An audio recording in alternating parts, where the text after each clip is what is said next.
Whoa, buddy. Put that thing back in its holster. We haven't gone anywhere. I don't understand. Check out the MichaelDukesShow.com for information on how to get access to the podcast.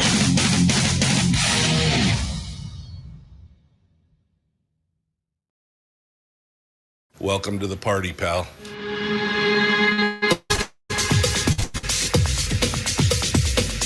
The Michael Dukes Show. The greed and the entitlement is astounding to me. What more could you want from a low-budget radio program? This is a dumpster fire. That was just BS. It is time to get a new perspective. We know just what you need, and we've got just the cure. Open wide and prepare for a steaming hot cup of freedom. I just don't fathom it. The Michael Dukes Show, streaming live across the world. Right across the world on the internet and around the state of Alaska on this, your favorite radio station and or FM translator. Good morning. It is the Michael Dukes Show. Oh, happy Turkey Week. It is Thanksgiving. And, of course, nothing better. Well, the only thing better than the turkey and the Thanksgiving dinner, of course, is the fact that it's a 3-day work week for most of us, and we appreciate that. A little bit of a break coming into this. Today, we are jumping in right away with both feet. I mean, like right into it. This morning, we are joined by a candidate for U.S. Senate, Kelly Tshibaka. She joins us this morning to talk about the election and candidacy and we're on from here. And she joins us right now, in fact. Good morning. You look all glowy this morning and stuff. Look like you're feeling good. How are you doing today? Good morning, Michael. It's so great to be with you. Thank you for having me, as always. Well, I appreciate it. It's this is this 23 days of suspense. I mean, just waiting for something to happen. It's amazing. But we just wanted to get a chance to catch up with you before the day of decision, so to speak, which is supposed to be, I guess, late tomorrow, early Wednesday. And so we're going to get a chance to chat with you and kind of just get your feelings on everything that's happened since Election Day itself and kind of where we go from here. So how's it been going? I mean, again, the rest of us are all on pins and needles. I can't imagine what it must be like for you. Well, the results have taken a lot of twists and turns since November 8th, and I think that they might still from here. There were some times on election night when I was up 6 points, and then There have been times since then when I've been up 2 points and then 500 votes. And now it looks like she's ahead 0.7%. And we don't know what's going to happen from here. So they're still waiting for some absentee ballots to come in. I think someone said under statute, they have to wait until tomorrow. And then I think that I read online, they're going to run the ranked choice algorithm live on the news 4 o'clock Wednesday, the night before Thanksgiving. And that's when they'll do the second place and third place votes for the third and fourth place candidates. And everything will be run by computer simulation through those Dominion machines. And then they'll see who has the most votes, me or Murkowski. And between now and then, who knows what will happen. But this is what it's really going to come down to. It's going to come down to those voters that voted for Buzz Kelly and Pat Chesbrough first, what they did with their ballots on their second and third place votes. Right. And so it'll depend on how many people, for example, for those people who are watching and are like, we really wanted Tshibaka to win. We don't know what happens from here. It'll depend on how many of Buzz Kelly's voters ranked me second. And then it will also depend on Pat Chesbrough's voters, how many of them bullet voted, meaning how many of them just said Pat Chesbrough first and then, said we're good and we don't want to rank anyone else. A lot of the polls had said that Pat Chesbrough was going to get a lot more first place votes, but it's pretty clear that Lisa Murkowski picked up a lot of Democrats on round one where she wouldn't be doing this well so quickly. Right. Pat Chesbrough has only 10% of the vote. And for the endorsed Democrat, that's really, really low, even by Alaska standards. Remember, we had Al Gross get over 40% of the vote in 2020. And so Lisa Murkowski is the putative Democrat in the race, which means that those Democrats that did vote for Pat Chesbrough, those are the people who chose not to put Lisa Murkowski first, but to go with the endorsed Democrat. And so there's a chance that those are the people who really don't like Lisa Murkowski and then decided they don't like her enough that they're not going to rank her second. And if that's the case, that's our opportunity to potentially pull ahead and those votes just drop out of the voter pool. We don't know what's going to happen. And so we'll see on Wednesday night, I think, what the actual final result is. Right. Well, and that's, of course, always that's always the challenge here and has been since the beginning. I mean, a lot of this reminds me of the 2010 campaign that Murkowski ran against Joe Miller, where they had an endorsed Democratic candidate and they just basically his own party threw him under the bus and everybody was racing to endorse Murkowski. And it looks like that has come right out of the gate. As you said, I mean, Al Gross got 40% of the vote to begin with. So it looks like a lot of them may have thrown their hat in the Murkowski ring to begin with. Now, we all have to admit this is an uphill battle. We know that this is the long pull to the finish, and that statistically it's going to be very, very dicey right up until the end. And we're all pulling for a Christmas miracle. I mean, come on, let's hope that that's what's going to be going on. But the question is that I have for you is, if this doesn't pan out, what is Kelly Tshibaka? I mean, she's not going to fade into non-existence, right? I mean, this is a fight that you've taken up now, and I just don't see you putting down the sword, so to speak. I'm not going anywhere. We know that we by far had more donations, thousands of Alaskans supporting this cause. I don't think this was a campaign. I think this is a movement. This was for Alaska. This wasn't about Kelly Tshibaka. This isn't about a campaign for U.S. Senate. This is about our Alaska voices being heard and us trying to save our state. We understand what's happening. We understand why we're doing this, that we love our state. We love our country. We love Alaskans. We want to see this state prosper. We want to see our state grow into a better future. And that's what we're fighting for. And I'll also say this particular fight isn't over and I still need help. So if there are people listening that are saying, hey, we understand, like you said, Michael, we're pulling for a Christmas miracle. There are a couple of things that are still happening where we need help. So please donate at kellyforak.com. One thing is we still have our entire team in doing ballot observation that has been happening since November 8th. So there is still a very active campaign operation happening. You wouldn't believe how much work it is to be going through all these ballots by hand and having to examine them. And then because these numbers are so close and so tight, we don't know what's going to happen next as far as people asking for lawsuits or recounts. And just like you mentioned, the 2010 election, I don't know what's right around the corner and what challenges could come for this, but we need to be prepared, and we need to be financially prepared for whatever fight might come this week. And so we need those resources to be ready to go. And so please help us at kellyforak.com. We want to make sure that we're in this fight and that we're ready to go and we're ready prepared for anything that might happen so that we can take this fight all the way to the end. But to your original question, Michael, I don't intend to go anywhere. I've had several people ask about that. What's happening next? I don't know what's happening next. I don't have any, this is the next plan exactly. But once I do know, I'm happy to come back on the Duke Show and say, hey, this is what we're doing next with this. But right now, I have my eye set on this and Right. finishing out this week well and doing everything we can to win this particular campaign. Eye on the prize. Eye on the prize. That's what we need to be doing right now. I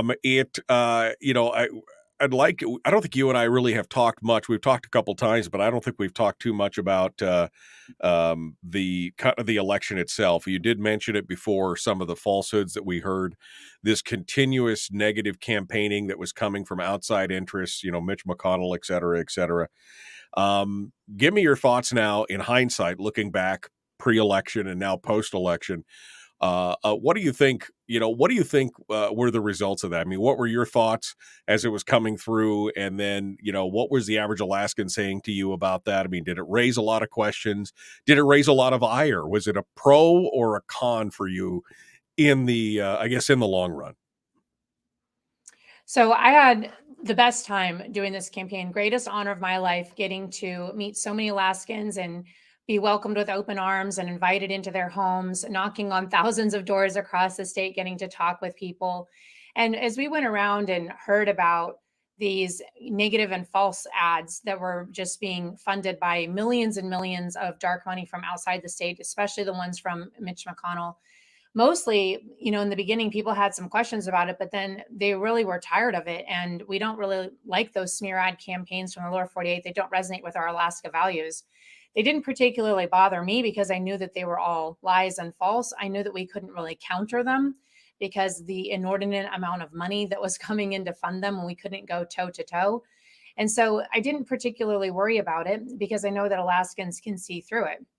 We were focusing on a campaign that's of the people, by the people, for the people, really giving a voice to our Alaska voices. That's a campaign that really empowers Alaskans instead of having a senator who works for the DC establishment, that works for Joe Biden and was polling for Nancy Pelosi and owes millions of favors to Mitch McConnell.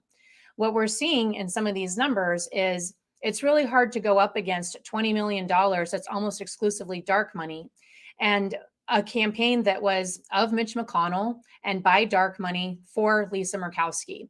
That was the campaign from the other side. And it seems like it's starting to edge out in the numbers. And no matter how much you do the I think I can grassroots, extra tough boots campaign, it doesn't really matter if you've got that $20 million in dark money flooding the state. But Murkowski foreshadowed this in her launch video, Michael. She said in this election, lower 48 dark money is going to flood our state and try and buy our Senate seat. And they don't care about you and they don't care about your future. Those were her words in her launch video. And she was absolutely right that that's exactly what happened. And she worked with Mitch McConnell to buy her Senate seat back. And I'm hoping and praying, like the rest of us, that it didn't work.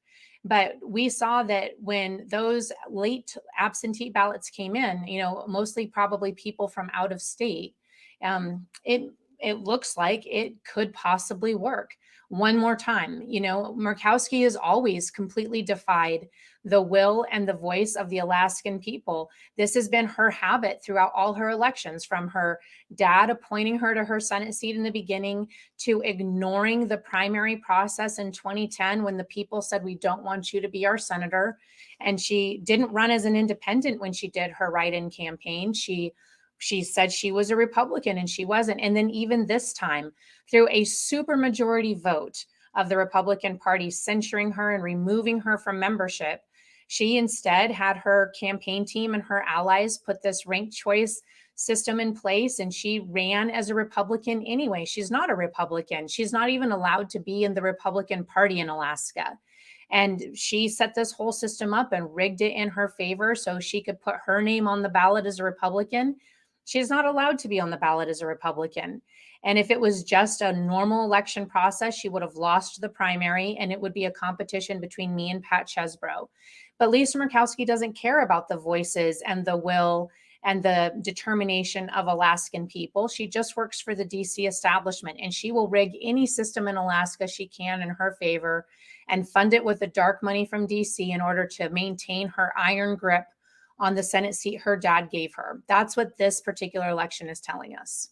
And I think you summated it very nicely. That is pretty much what I think a lot of us who have been kind of analyzing this for years have seen. And it leads us to some questions. I mean, it leads us to some questions as constituents, and as Alaskans.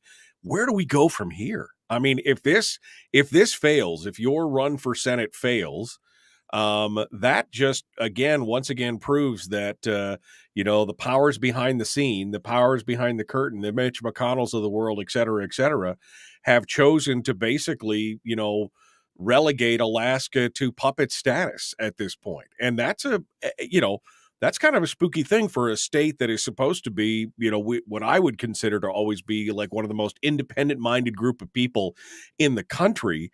It's kind of demoralizing in a lot of ways.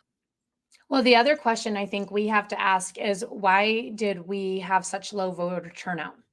So we had some of the lowest voter turnout that we've had in decades, and the low voter turnout was particularly felt in the base that would have voted Murkowski out. And so we can't just point the finger at Mitch McConnell or Washington, D.C. or the lower 48. We also have to take some personal ownership, because we did have the option and we did have a candidate and we did have a mobilized campaign, but we chose not to show up and vote. And so when that's the case, we have to ask, why didn't we? And I don't have a good answer for that. So that's on us as Alaskans. That's the new analysis. Yeah, that's Exactly. Why did we not show up? And yeah, it was interesting because the voter turnout was 44%. Back in 2018, we had 49.84%, and that was the lowest turnout in Alaska history since the records have been kept. So we were another almost 10% down in voter turnout from the lowest turnout in history back in 2018. So the question is, why? Why does that happen? And for my particular race, it was even lower than that. We had a couple thousand people skip the Senate race and just mark the governor race. Yeah, and that's even more depressing in a lot of ways. But I want to talk about it, and we will continue that. Kelly Tshibaka is our guest. She's going to be with us here till about 40 minutes after, so we don't have a whole lot of time.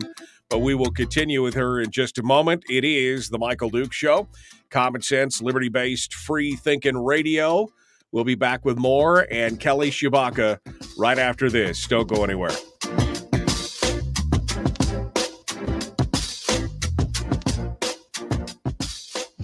If you missed the show, you can listen to it on your time with Dukes On Demand. Oh, and it's free. Like America used to be. Streaming live every weekday morning on Facebook Live and MichaelDukesShow.com. Okay, we're in the break right now. Kelly Tshibaka is our guest. If you guys have a question for Kelly, feel free to ask it in the chat room. We'll see if we can pass them on to her here during the commercial break. I definitely want to get into the discussion, Kelly, about the voter turnout and everything else. But spoiler alert, I think that it has everything to do with the polarization of the electorate and the constant back and forth. I mean, just the constant fighting where there's really no way to come together in the middle and kumbaya on anything. It just seems like, if you disagree with me, you're the enemy and you should be destroyed. No, it just seems like we've lost the ability to have that kind of common ground and, the logic, rhetoric, and reason of being able to have an equitable debate where we can agree to disagree kind of thing. That could be part of it. When I was out door knocking, I think what I was hearing the most is a lot of confusion over ranked choice voting and people not feeling confident about how to do ranked choice voting or believing that their vote would count. And I wonder if a lot of people stayed home because they just didn't understand the system. And there was a maybe unintentional collateral effect of the system was to disenfranchise voters by making them feel like their vote didn't count, or the confusion of it made them just kind of opt out of the whole thing because they didn't understand how it worked. Somebody asked the question, and I think this is a legitimate question.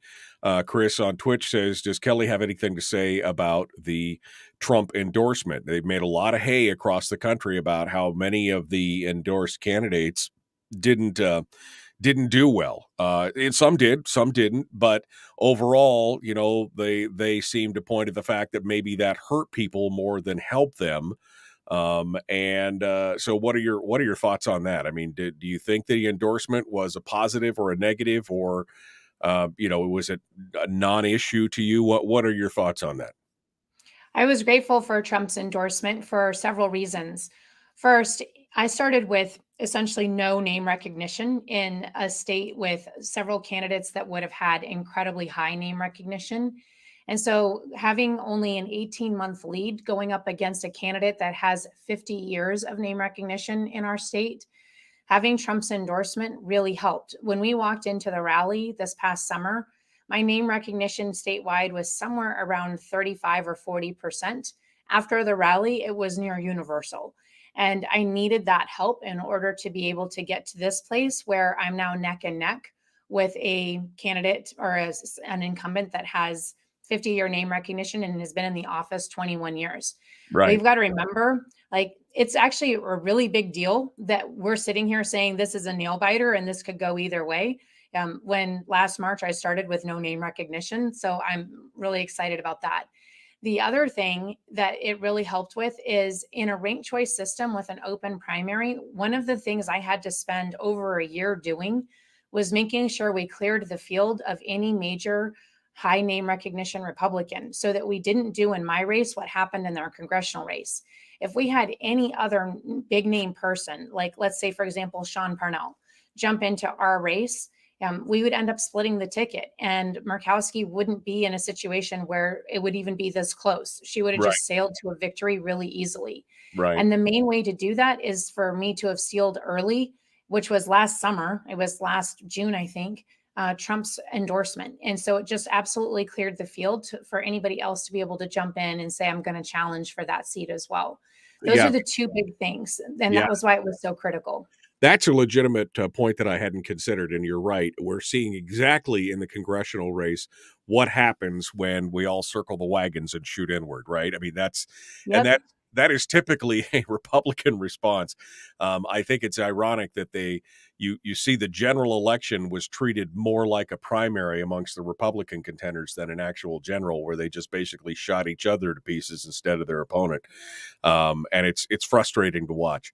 All right, well, we're about to jump back into it and continue with Kelly Tshibaka. Folks, make sure you like and share this show, like and follow the show page. We're going to kick things off. Here we go. The Michael Duke Show. Common sense, liberty-based, free-thinking radio. Like it, share, like it, share, like it, share. Do all that stuff. Here we go.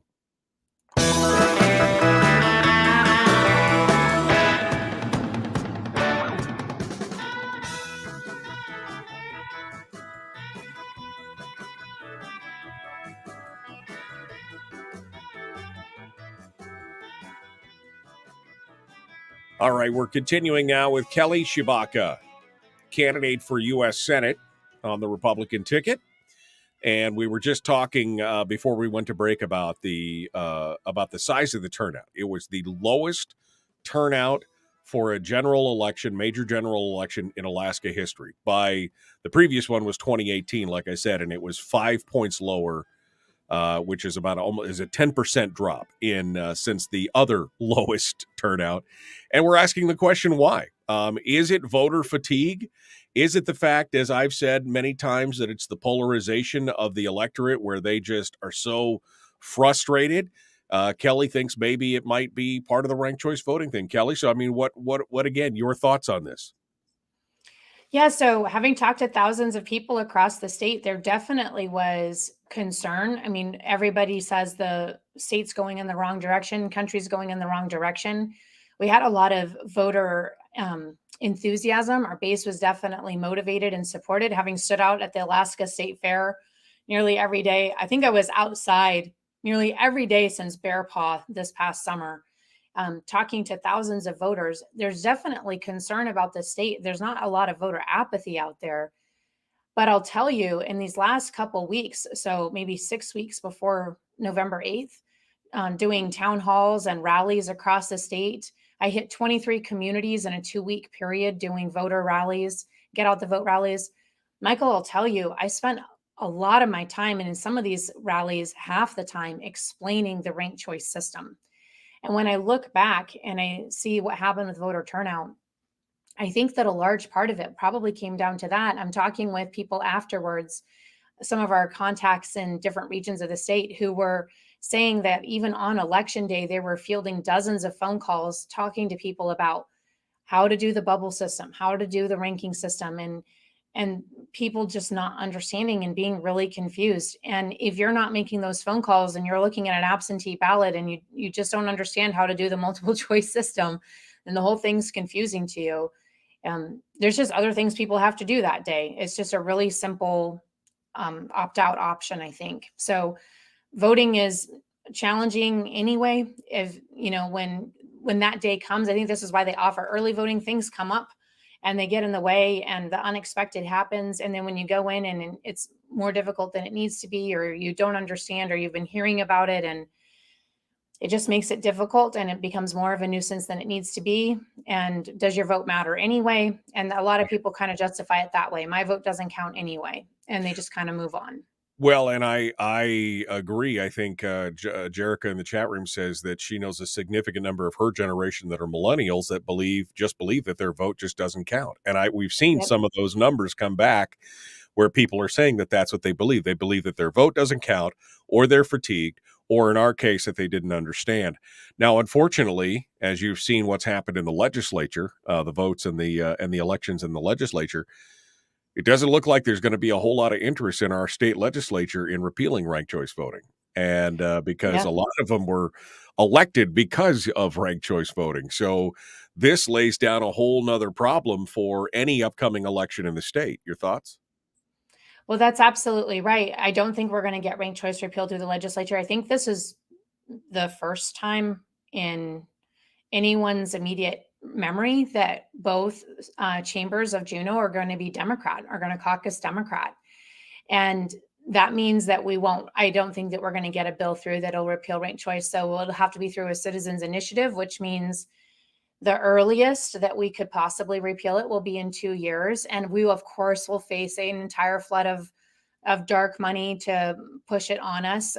There's a group out there that's been pushing ranked choice since the 90s. I mean, this has been a full-on effort. And the only place they've got it through statewide is both Maine and Alaska. And what do those 2 U.S. senators have in common? Think about that. And so this is definitely a concerted effort nationally to push a certain agenda, and it's all funded by dark money. And we even see the ads out there now telling us how good ranked choice was, funded by dark money, trying to persuade us subconsciously that we want to keep a system that absolutely ignored our voices. And you got to remember, in this ranked choice system, I was thinking about this morning coming on to talk with you. In this ranked choice system, with this open primary, where we as parties don't get to vet the candidates that we're putting forward to voters who don't have time to vet candidates, we literally had an actress from California move up here and pretend to be an Alaskan and pretend to be a legitimate U.S. Senate candidate and run in our primary, deceiving all of us so that she could become our U.S. Senator. And that also could have worked. She also was funded by dark money outside of the state.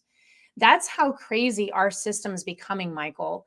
And imagine if that would have worked and we all would have been deceived, like we're being deceived by other dark money play, and would have elected an actress from California who we all thought momentarily was an actual Alaskan.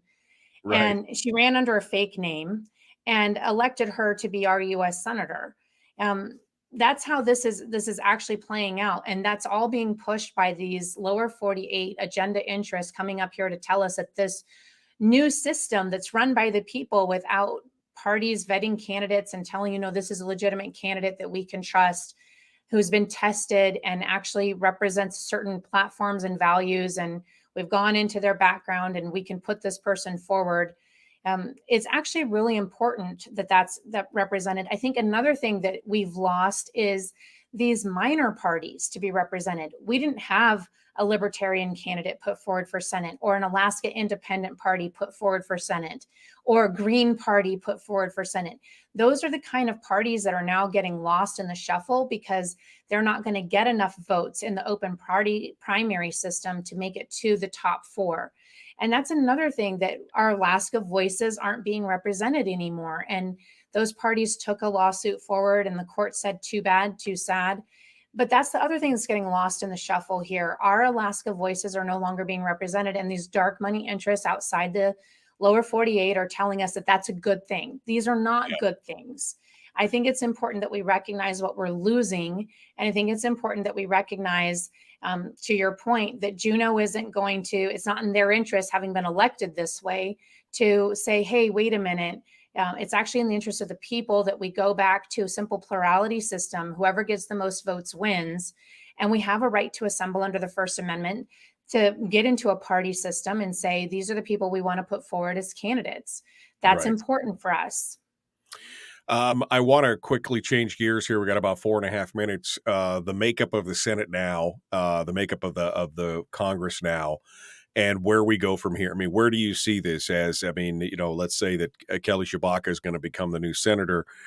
There's been a change of the field, right? It's closer. It wasn't the red wave we'd hoped for. It was more like the pink tinkle. So, I mean, but where do we end up now? What do you see as being the big challenges in the coming Congress for with the new makeup and everything?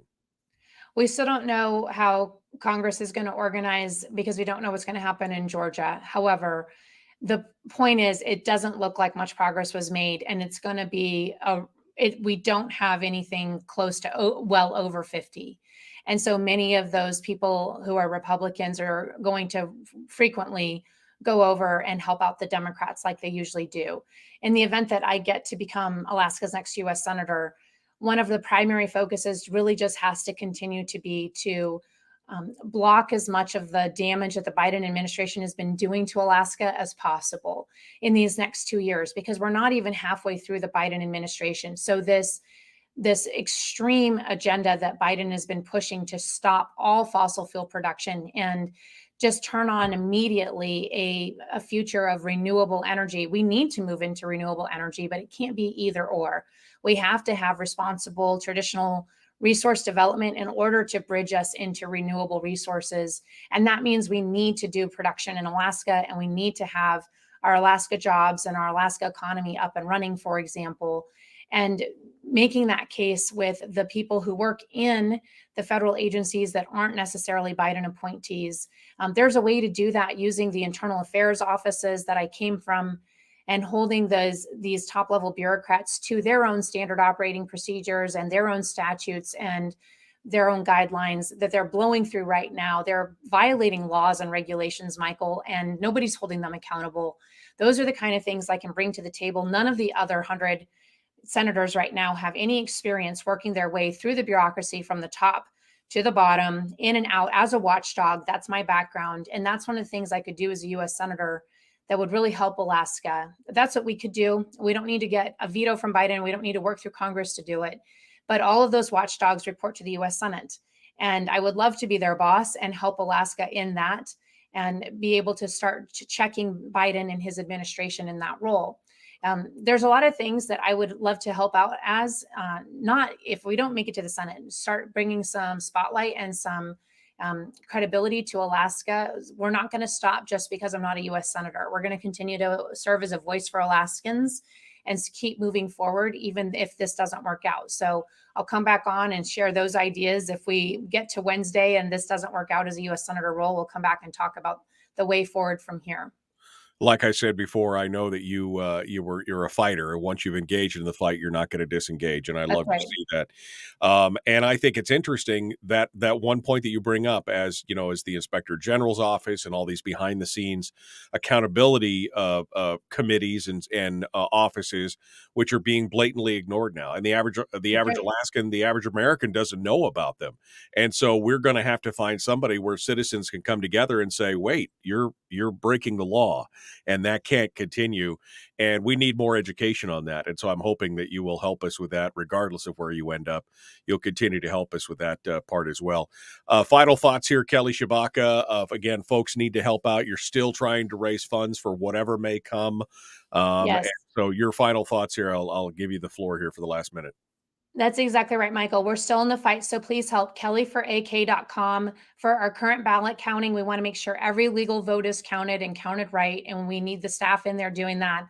And then for whatever battle's coming next, in the event that there's a lawsuit or a recount coming, we really need your help. kellyforak.com. Please help us to be ready. Please be in the fight for us.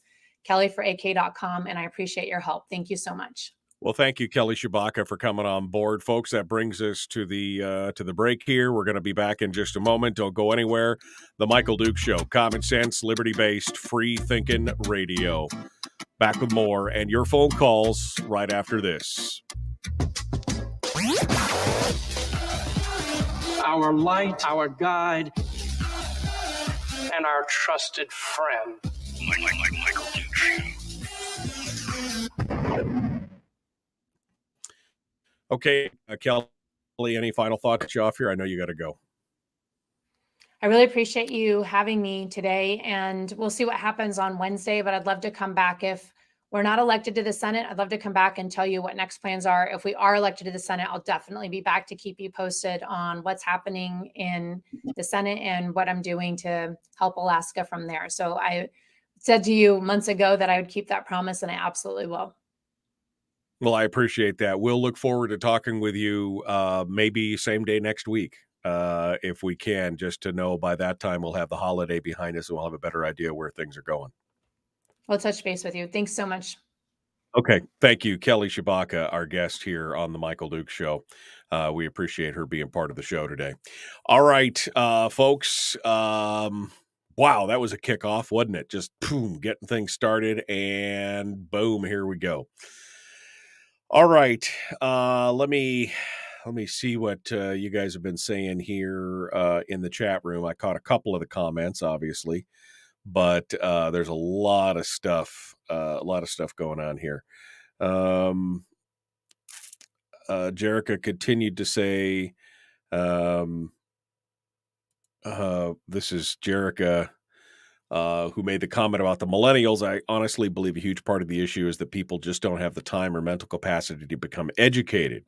I think it's because they're not taking the time, but you know, there is a reason that mental health was taking a sharp decline in the last decade. People are so consumed with working to survive and provide for their families and balance that with actually spending time with their families. Then on top of that, all the misinformation and propaganda to sift through just to be properly educated. It's no surprise that we are, and then she ran out of words there, so I can't see the rest of it. But I understand exactly what I would agree. I mean, the last 10 years of the last 10 years of this kind of madness is it really has been exhausting for folks who are not part of the scene, but even for people who are, like myself, it is exhausting. It is exhausting. I have definitely reached that time of my of the calendar where I'm ready for my my winter break. Definitely fun. All right. What else is going on? The on-air radio auction was certainly a mess on Saturday. Well, I mean, there was some technical challenges, but it still performed excellently in the long run. So I hope you got everything you needed there, Jim, because there was a lot of good stuff there. A lot of good stuff. And in fact, there's still a lot of good stuff up at AlaskaRadioAuction.com right now. You could still go over there and pick up a lot of the things that are still left over from the auction on Saturday. There's a good chance to do your Christmas shopping there, so to speak.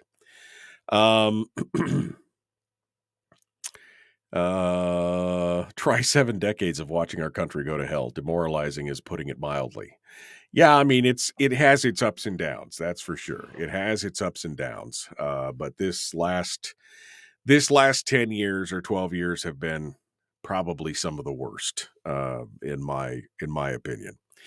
Will she run against Sullivan, Sandy? I'm sorry I didn't see that question till just now, because that would have been kind of a good I think she would have demurred. I don't think that she would have answered that question completely, but that is that's a good one. That's a real good one. We'll be sure to ask her if she doesn't win and we have her back next week. We'll be sure to ask that question for sure, because I think that's important right there.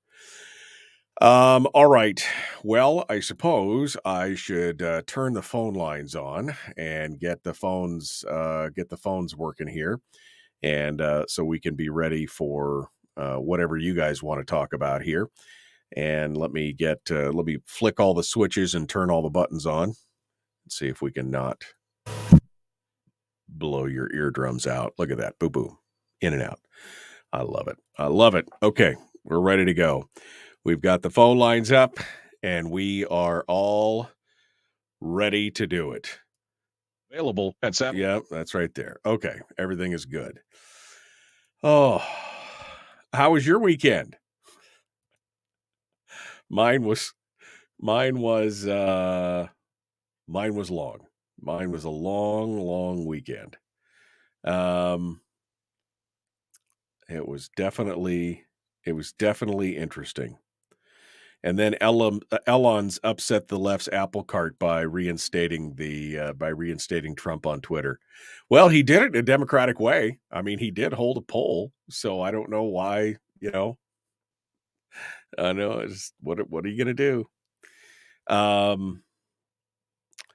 would love to have Sullivan come on your show. I'm mad about his recent vote against traditional marriage. That's an interesting conundrum, because inside that defensive marriage bill that he voted for, one of the reasons why somebody in his office said he voted for it was to protect the religious freedoms that were baked into that were to prevent. That's a whole discussion. It really is. We got to go here.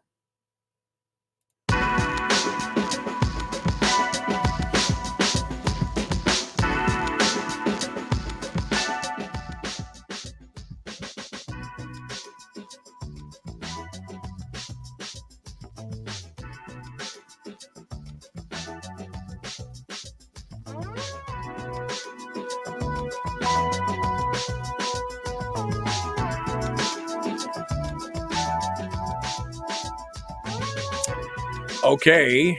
Are you ready? I am. I had a long week, baby. A long week. I got my one day off yesterday and it wasn't enough. But that's okay. Short week this week, right? That makes it all better. It makes it all better. All right. So we just finished up with Kelly Tshibaka, and I had reached out as well to Nick Begich, and Nick is going to be on the program on Wednesday. I believe we're going to have Nick Begich on to discuss his take on what's happening and where he goes from here. Because as I said to Kelly, I mean, I hope that these people, even if they fail to make it to their ultimate destination of the Senate or the Congress, that they won't stop fighting for Alaska. It's that's what I'm hoping right now, that they won't stop fighting for Alaska. And so we're going to hopefully we will have a conversation with Nick probably Wednesday morning, as well as a discussion with Joe Geldhoff and Donna Ardwin. We will have Donna and Joe on to discuss that on early Wednesday morning, and then we'll probably be following that up with Nick Begich as well. And of course, the holidays, right? The holidays, that we didn't do the recipe contest. I know somebody asked for us to do the recipe contest again, and we didn't do that. But I'm already looking forward to. I'm already looking forward to the holiday eats. My wife last night, and by the way, thank you for those of you who were encouraging to me. My sense of smell and taste are coming back, which is. I was so bummed because I was like, man, if I'm going to have to go through Thanksgiving without being able to actually taste the food, that's just going to be such a bummer. But it's starting to come back. And so my wife was asking me last night or yesterday afternoon, okay, what pies do you want? What do you want? What do you want for the side dishes? What do we want for the? So, I mean, there's nothing better than planning a Thanksgiving meal, is there? I mean, nothing better. And I actually already got the turkey. I got a smoking hot deal on a turkey. I mean, I was going to the store expecting to have to, sacrifice my firstborn and get an arm and a leg together kind of thing, to get a turkey because they were saying the prices were going to be outrageous. And I just happened to be walking through Walmart of all places where I never shop. And I just happened to be there. And there was a Butterball frozen turkey for $1 a pound. And I was like, wow, I'll take that. Thank you. And it was even 23 pounds or something. I mean, it was crazy. So we've already got the turkey. We're already all squared away for that. It's going to be good. And I'm looking forward to that, kind of that time together as a family. Although with everybody growing up and everybody getting jobs and some people have to work on Thanksgiving, et cetera, it's going to be an interesting day for sure. All right. Well, I don't even know what to talk about now. I'm going to talk in the next hour a bit about the Charter of Changes and some of the potential plans of attack that we can have for the upcoming session and things like that. But I don't necessarily even want to get it started right now. But I did open up the phone lines. So for those of you who want to sound off in this moment, if you want to talk a little bit about anything that you have there, now's the time to do it. I will say thank you to our friends at Satellite West. You could find them over at satellitewest.com. And they are wizards over there, wizards of connectivity. Whether you're on ADAC or Anaktuvik or Adigan or wherever it is that begins with A in the state of Alaska, and you're trying to stay connected, well, there you go. Satellite West has got you covered, connecting you to the Iridium satellite network for texting, for phone calls, for messages, for internet, whatever it is. Satellite West has got you covered. Again, satellitewest.com, proud sponsors of this hour of the program. And of course, the phone lines are open right now, 907-433-3150, 907-433-3150. If you would like to sound off and be part of the show today and talk about it, I'm all about that. I am all about that, hearing what you guys have to say. And what are you cooking? What are you cooking for this week? I see Jeremy just said, I'm hickory smoking 2 5-pound chickens, spatchcock style, on my offset smoker. Oh, that sounds tasty. That sounds really tasty. Just some smoked bird like that. Oof. I keep threatening one of these years to deep fry a turkey, and I know many of you have done that in the past. And I've just never got around to it. But I've had some deep fried turkeys. I've just never done one myself. But it sounds like it is an amazing. It sounds like it's a lot of work, but it does have an amazing result. So I know some of you are going to be able to do that, and then we'll see what happens. Brian's offering to loan me his deep fryer to try it out. Yeah, I understand it is the 5th leading cause of garages burning down, so I've always been a little leery about that, but it sounds like fun. I would like to try it. Okay, 907-433-3150. What else are we doing? My wife is going to do oyster stuffing. She is, it's been quite a few years since she's done the oyster stuffing, and so she's going to do that. And then we're going to do the pumpkin pie.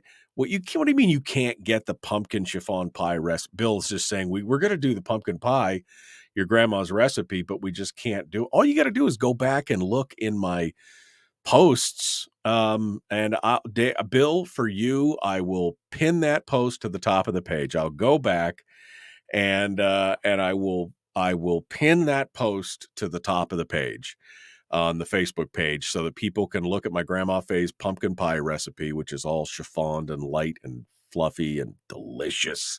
Oh man, my son, who is this big manly man and that does, he does a lot of his own cooking. He actually went to the store because he wanted to, and he bought a pumpkin. This is like 5 weeks ago. He bought a pumpkin. He scraped it out. He did the whole thing. He made his own pumpkin pie filling. Then he used that to make Grandma Faye's pumpkin pie. And so, which was delicious. I mean, but it was like, this kid was just going, he wasn't using just the condensed, he went and made his own pumpkin pie filling from an actual pumpkin. I was pretty impressed. Pretty darn impressed. And yes, the 5th leading cause of garages burning down because people are stupid enough to deep fry turkey inside their garage. You need to do it outside, not on the porch, do it in the driveway because they can catch on fire. That's exactly it. They can catch on fire. Gravy. Oh, deep fried prime rib.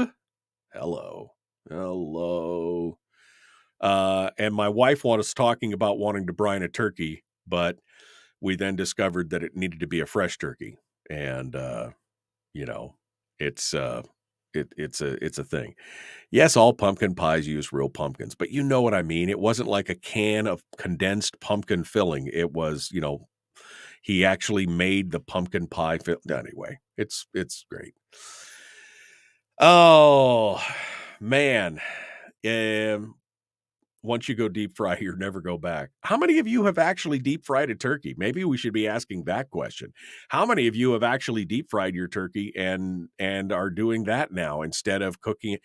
I mean, because cooking it in a roaster is pretty. We have a roaster. I have a big Nesco roaster. I mean, it's a monster thing. I can put like a 23-pound chicken or turkey in this. 23-pound chicken would be pretty impressive. 23-pound turkey in this roaster. It's big, and you just turn it on and let it cook. It's not that hard. But I know that everybody's talking about deep frying the turkey. That's the way to go. I'd like to check it out. I would like to check it out. Okay. 907-433-3150. 907-433-3150. A lot of people are like, yeah, they're the peanut oil too. That was the other thing. You have to use peanut oil to fry them, and that's not necessarily cheap. And you only get to use it one time, right? So it's not necessarily the cheapest way to make a turkey, but it is quick and it's unique. So I don't know. I'm debating next year whether or not I should get set up to do a deep fried turkey. We want to try brining one though too. That was the one thing. I'm going to head out and see if I can find I got the frozen turkey as the backup now. But you got to brine a fresh turkey. So I'll see if I can go find me a fresh turkey, and we'll see if Mama wants to brine that thing up. All right. Well, you guys are all just real quiet today. Real quiet, and that's okay. We're going to continue. We'll start off the conversation in the next hour. I guess we'll get back into some politics because that gets you, engaged. The Thanksgiving meal prep not engaging you too much, although I enjoy it. I'm just thinking about all those great side dishes. Yummy. All right, the Michael Duke Show. Common sense, liberty-based, free-thinking radio. We'll be back with more in just a moment. Don't go anywhere. Right around the corner. Be kind, love one another, live well. Here we go.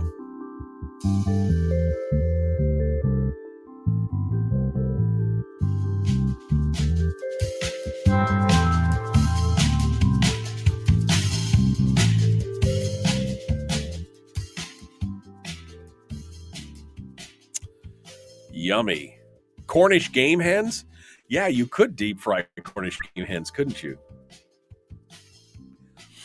Harold doesn't want to deep fry a turkey because he likes that smell. And I agree. I think that smell is so good. Smoked turkey. See, then I got to buy, then I got to get a Traeger. I got to get a whatever. And I mean, it would be great to have all the different ones. I would love to try that.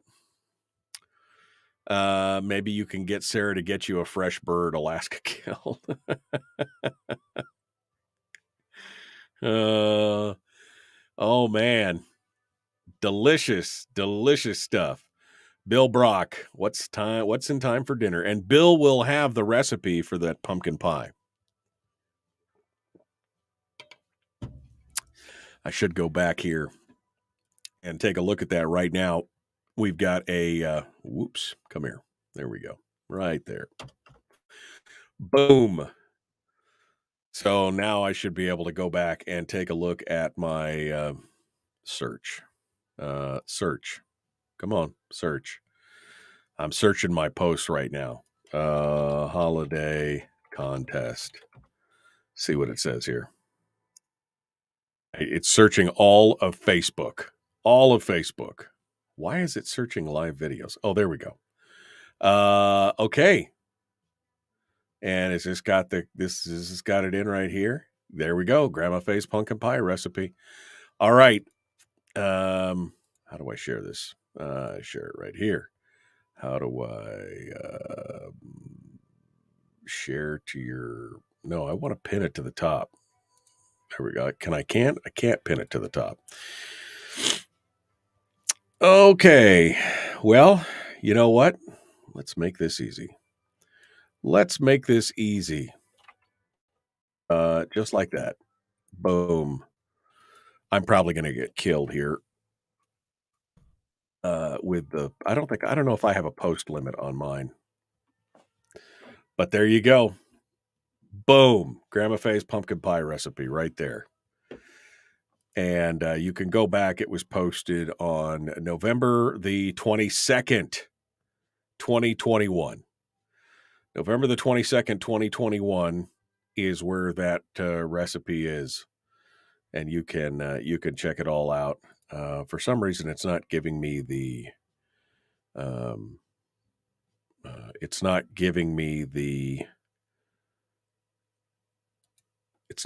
link. Usually it gives you the opportunity to actually pull the link from the contest, but it's not there.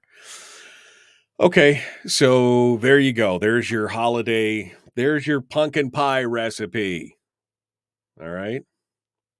I just brined a thawed frozen turkey yesterday and it was amazingly juicy. The family was amazed. My wife said that they recommend not brining a frozen turkey. I mean, not frozen, but previously frozen. Which, I mean, again, we've never brined one, so she's just going off what was going on. So Terrell, you'll have to tell me. Terrell just said he just was talking about how he brined that turkey and it was amazingly juicy. So you just thawed it, made sure that it was completely thawed, and then brined it. Is that what you're saying? I might have to check that out. Check it out. Check it. Oh my God, it broke up my post into like 15 different pieces in there. Sorry, guys. Hopefully you can dissect all that stuff. But all you have to do is go back. For some reason, I can't. Will that open up? Will that open it up in the thing? I don't know why I'm doing this morning, but I am. I'm just doing it. I'm in a mood, man. I'm in a mood. I just want the holidays to be here. I want to enjoy time with the family, and I want to eat my wife's delicious cooking. Delicious cooking. That's what I want to do. Oh, there we go. There we go. That is the photo. How about that? We'll do that. So this is a link for those of you that it was messed up. The thing was, this is a link to the actual photo of the contest page, but in the comments, the first comment has got Grandma Faye's pie on it. So you can click on the photo and it will go over there, and you can do that. Korean glazed turkey. Oh man. It's not a problem. Yes. I'm looking at who brought the trailer park food. I took it to a potluck. What? Laura says she took something to a green bean trailer park casserole. Green Bank trailer park casserole. I want to know what Green Bank trailer park. Do you mean green bean trailer park casserole? Green bean trailer park casserole. I want to know what that is because I like that. I like me some green bean casseroles. It has to be with French sliced onion or French cut beans though. Not whole beans. I prefer French cut beans for that. Okay. Yes, green bean. 23-pound turkey in the roaster, stuffed, mashed potatoes, gravy, sprinkling of cinnamon, cooked corn in butter, pumpkin pie with whipped cream. Oh, man. I'm waiting for Sarah Palin to behead a turkey on live TV. Somebody would pay money for that, wouldn't they? All right. Well, I suppose we got to stop talking about the food and stuff. I don't know why. But we should get back into it here. And I guess we'll talk some politics. Jeez. The Michael Duke Show, Common Sense Radio. Here we go.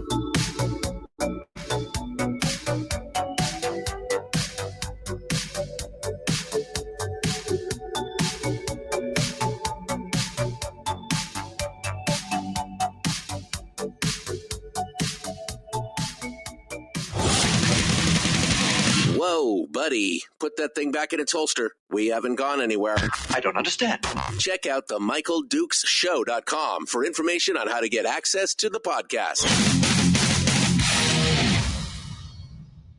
Welcome to the party, pal.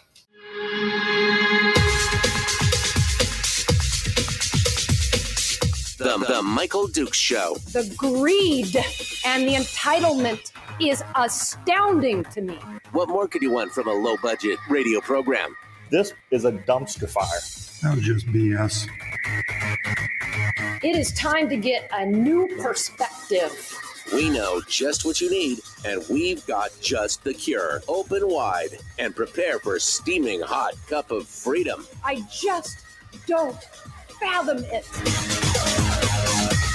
The Michael Dukes Show, streaming live across the world.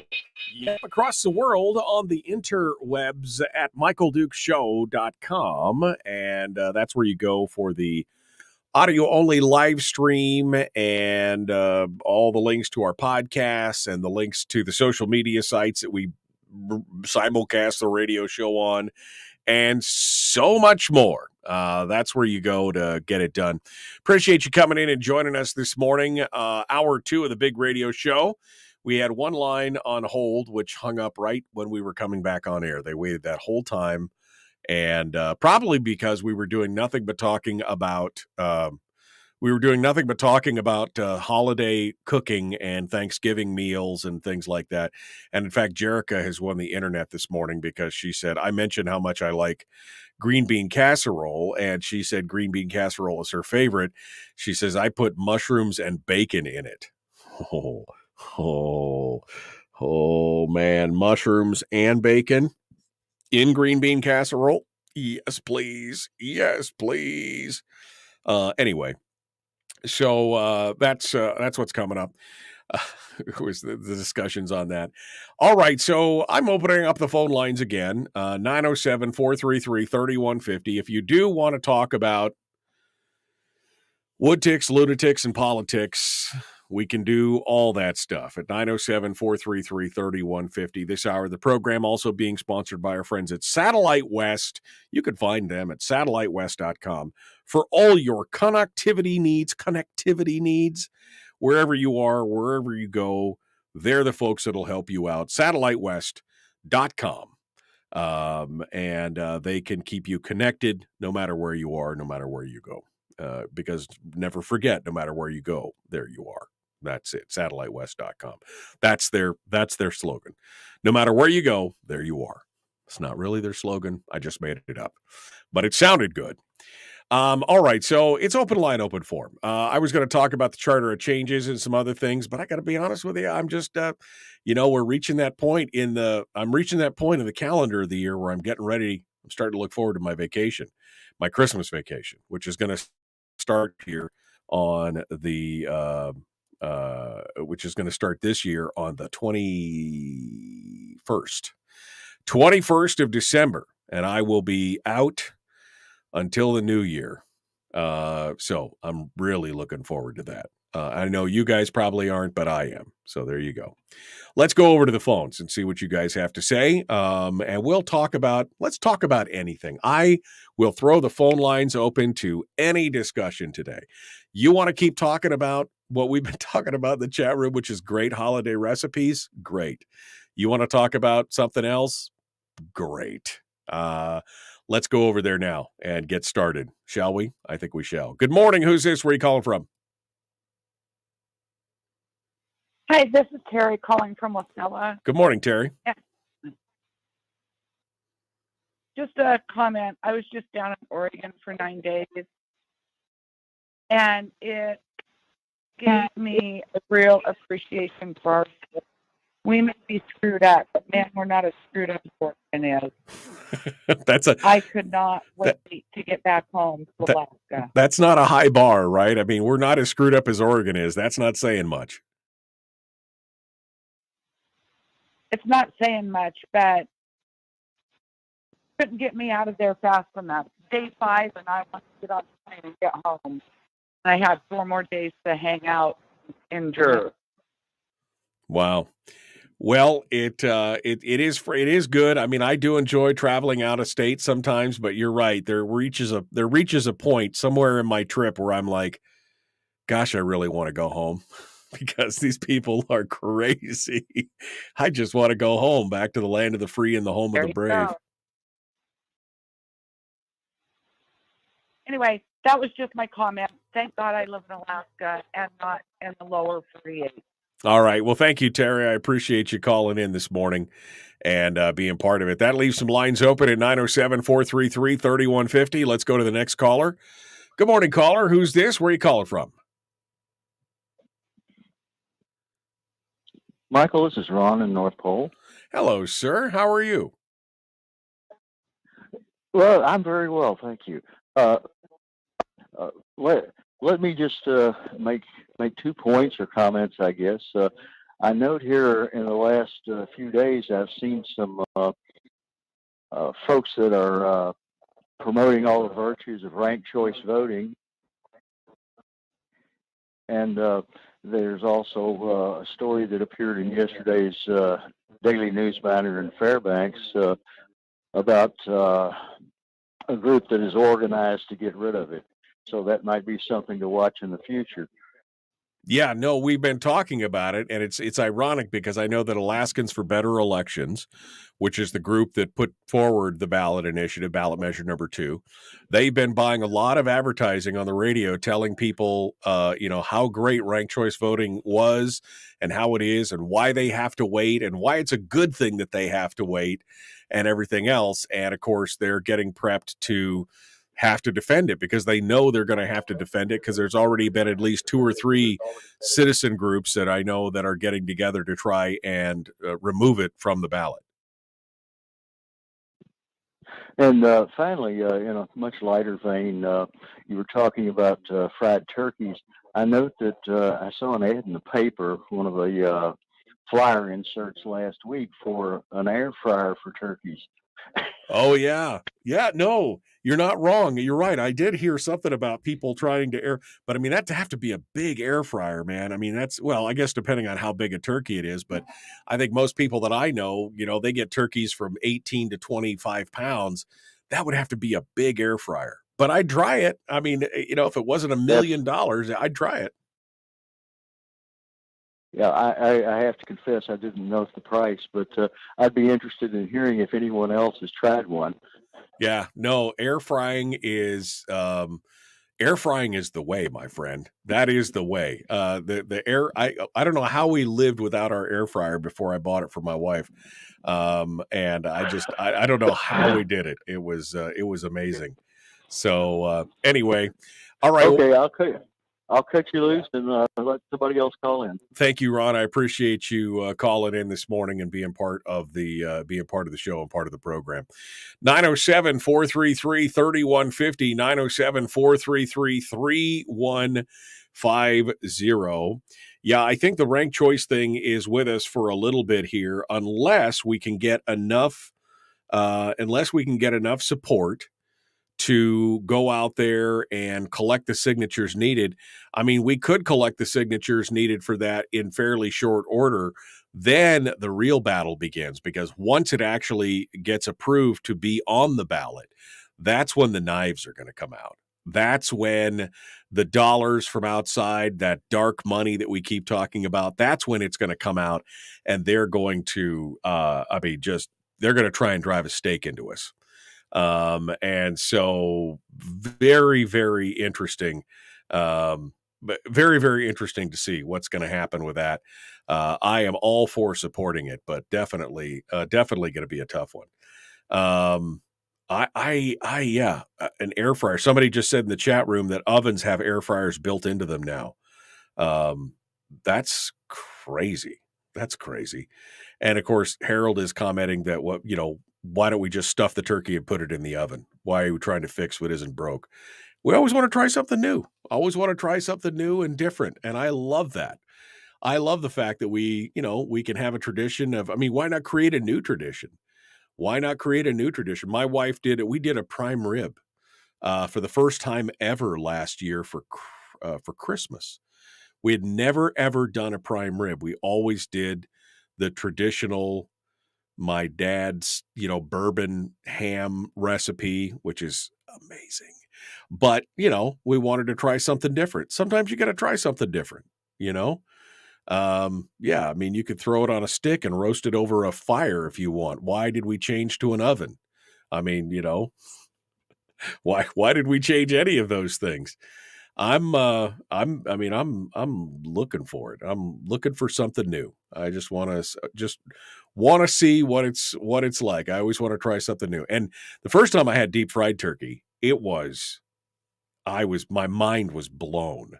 The first time I had deep fried turkey, I was like, this is so amazing. Gosh, that was 25 years ago. Ever since then, I've never done it because I understand that it's a lot of work. And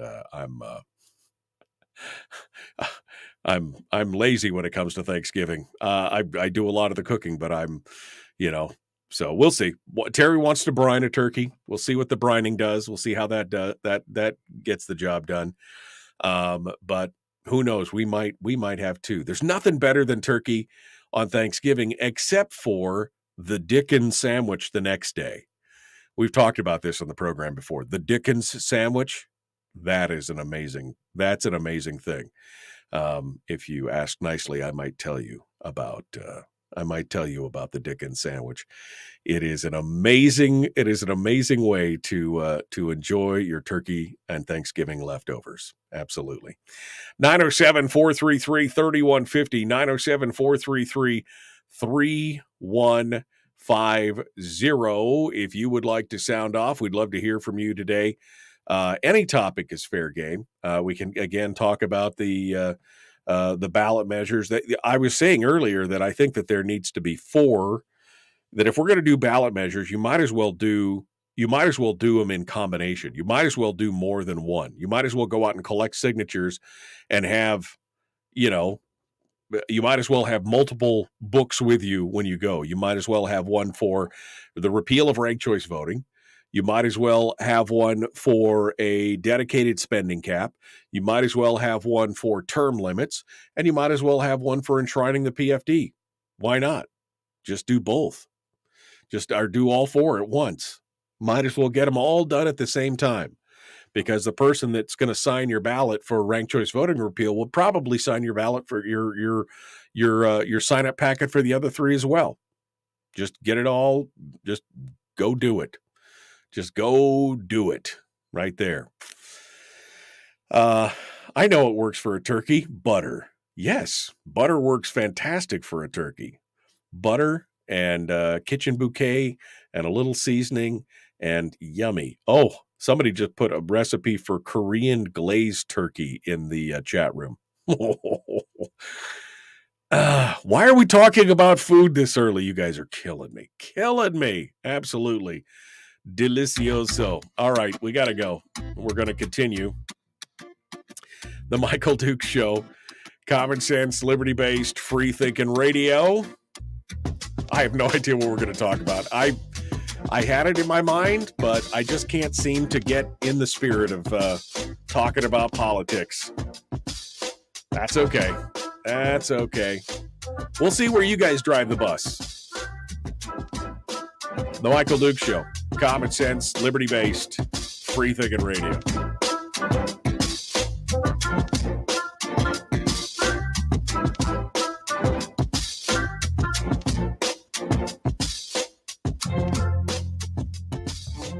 We're broadcasting live through a series of tubes. Allowing all of these entities to provide streaming stuff going on the internet. Well, it's kind of hard to explain. Sorry.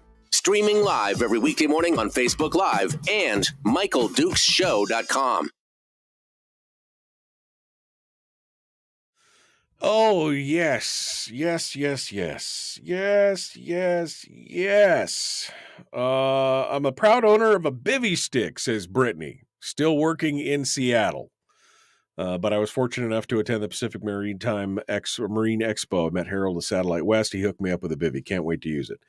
Please consider having a commercial fisherman on your show. I'm afraid the fleet will be decimated in the next 20 years. They just can't afford to keep fishing. We should have a conversation about that, Brittany. Thank you for the suggestion, for sure. I started it. What? I started what? I didn't start anything on. Not me. So traditional pumpkin pie isn't all that. The settlers had no flour at the first dinner. The Indians brought 4 small pie pumpkins.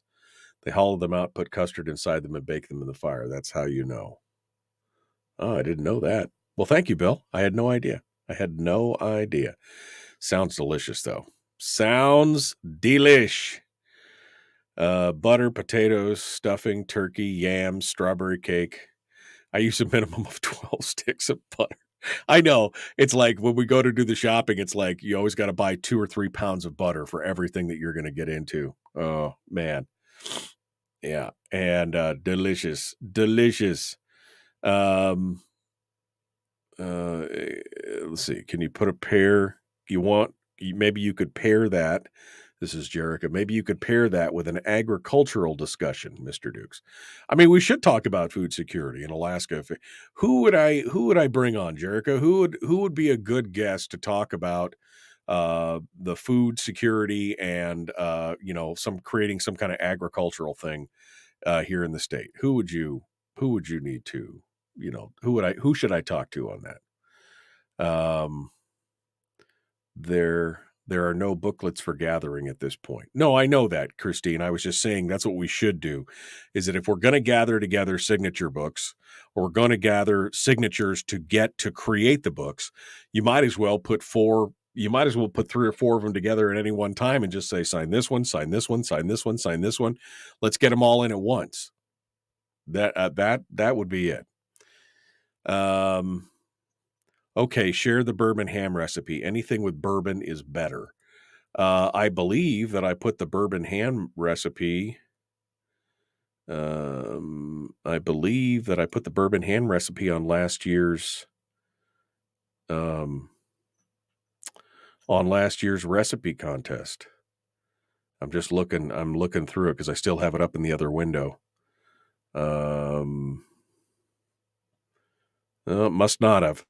The bourbon ham recipe is actually fairly simple. It's bourbon and brown sugar with a eighth of a teaspoon of dry mustard. And then you can either use whole cloves to stick it in the ham. I've started using ground cloves because it's a lot easier and you get a kind of a more, the flavor is kind of throughout. I use a little bit of ground cloves, maybe eighth of a teaspoon, half of an eighth of a teaspoon, a 16th of a teaspoon. And you just bake the ham, a whole bone-in ham. That's the challenge. The challenge these days is trying to find a whole bone-in ham. You can't find them anymore. Everybody's doing shanks and quarters and everything else, and I want a whole bone-in ham. But you put it in, you cook it fat side up at like 400 degrees for, I can't remember how many. I think it's 3 minutes, 3.5 minutes per pound until it's hot. Then you cut the whole rind of it off. You cut all the fat and the rind off, and then you cross hatch it, all the way through, and you carve it pretty deep. And then you make up a batch of the dark brown sugar and the mustard and the cloves and some bourbon until it's like a pasty soup. And then you just stuff it all in this, every crack, every nook and cranny. Then you cook it some more. And then I take another batch. I take a smaller batch of the same stuff and I put it in on top and I cook it for another 5 minutes at like 405 degrees or whatever it is. And it comes out with this crusty coating. And it's just, oh man, my mouth is literally watering right now. It's so good. So good. We should do a cooking show. That's what we should do. Well, I'll do my Julia Childs. It'll be fantastic. Here we go. Let's do it.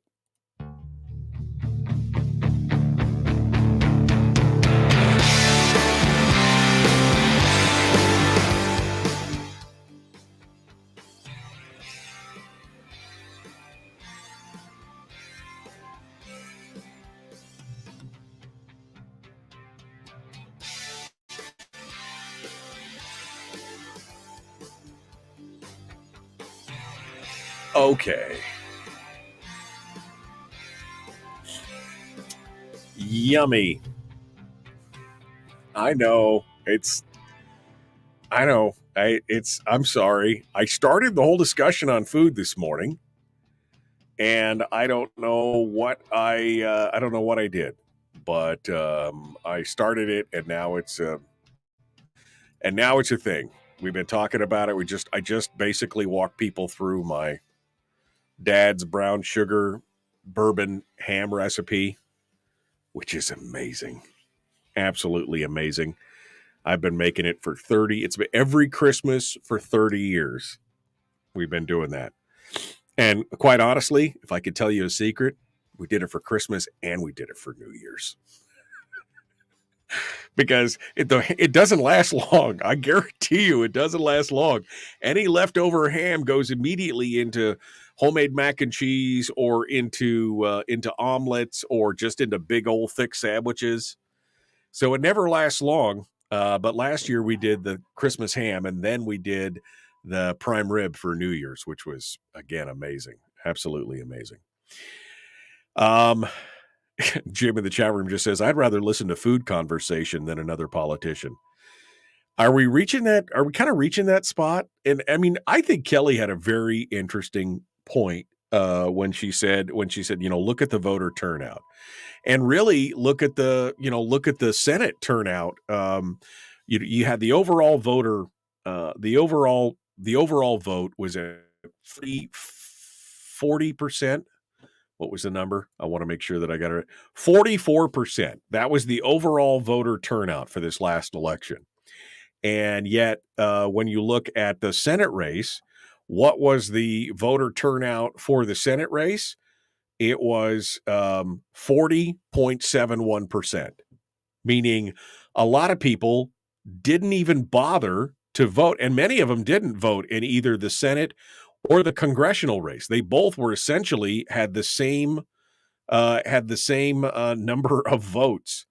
And that was just tough. That people are. So her question of why are people not voting, and why is this the lowest voter turnout in history?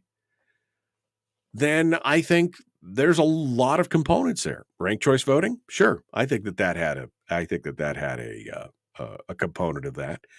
But I think also it's just the general exhaustion. It's the malaise. Look, I deal with this every day. And by this time of year, I'm like, all I want to do is get to my Christmas vacation so that I can, unplug my brain from this mess for a little bit, because we're all wore out. We're all frustrated. How do we fix it? I don't know. That's really the question that I wanted to talk about today with the Charter of Changes. What is it that needs to happen? We've changed out the players, but that didn't do it. We changed out the players, but we didn't put the right players back in there. And in some cases, we swapped out some good ones for some bad ones. So, changing the players in and of itself is not going to fix anything all by its lonesome. So, again, do we start asking questions about, do we need to talk about an income tax? Do we need to talk about finding a funding and taxation? Do we need to embrace that? I don't know. There's pros and cons to both. Somebody from the Alaska Policy Institute or Alaska Policy Forum sent me a couple of their big breakdowns on how an income tax would be hurtful. And I've also got some articles and papers written by an economist at the University of Alaska Anchorage that is advocating that representation without taxation is just as bad as the other way around. And talking about why we need the income tax to make the politicians accountable. And there's something to that argument. There's something of a Jay Hammond discussion in that argument as well. So I don't know. I think we're going to have these folks on to talk about it. I think that's what it's going to be. We'll pull people from the policy forum on. We'll pull people from the university on to talk about it. We'll see what kind of conversation. We'll at least have the conversation. How about that? We'll do that. Speaking of conversations, on Wednesday, Joe Geldhoff and Donna Ardwin are going to be joining us to talk about the post-election stuff. Where does it go from here? What happens? What are their thoughts on it? We'll have that conversation with them as well on Wednesday. And then we'll do something about we'll talk with Nick Begich on the same day. That's what's going on. Richard in the chat room says, somebody posted an article the other day that was talking about the PFD had been heavily invested in that crypto. Is that true at all? Yes, there was about a $200 million investment that apparently got eaten by the FTX crash. FTX is a crypto exchange. And my understanding is, yes, the permanent fund itself had somewhere in the neighborhood of about $200 million invested in that. So we did lose that. And so did a lot of other people. There was a lot of people that lost some money in that FTX exchange. The permanent fund was minor, but people like Tom Brady and Shaquille O'Neal and others had a lot of money in FTX crypto. And that guy, there's going to be some indictments on that. I guarantee you there's going to be. The Bankman-Fried is the guy's name. And he basically took those funds and invested them on other things, on other stuff. So yeah, it's going to be crazy. What the fallout of that is still yet to be felt. But the permanent fund did have a little bit of exposure on that. Not much compared to other folks, but a bit. We'll put it that way. All right, 907-433-3150, 907-433-3150. If you would like to sound off, I would love to hear what you guys have to say on Well, on any topic. Again, we'll just open the phone lines up for any discussion that you may want to you may want to talk about. I'd love to hear what you have to say. James is saying, no, we shouldn't put an income tax into statute. It's a liberty issue. Again, I'm not disagreeing with you that it's a liberty issue. I'd love to hear more of your thoughts on it. Never give up, take a small break, then come back to fight, says Kyle. That's the thing. I discovered a long time ago that at the end of the year, by the time the year was over and we were coming into the Christmas time, that first of all, it was a very slow time for news, very slow time for politics, very slow time in the advertising game, which is what I do for my day job. And so I discovered a long time ago that was the perfect time to take a bit of a break and to come back, because it was just really nothing else going on. And that was a great opportunity. And I've discovered that it's the best thing for me. So that's when I take my big vacation every year, is between Christmas and New Year's.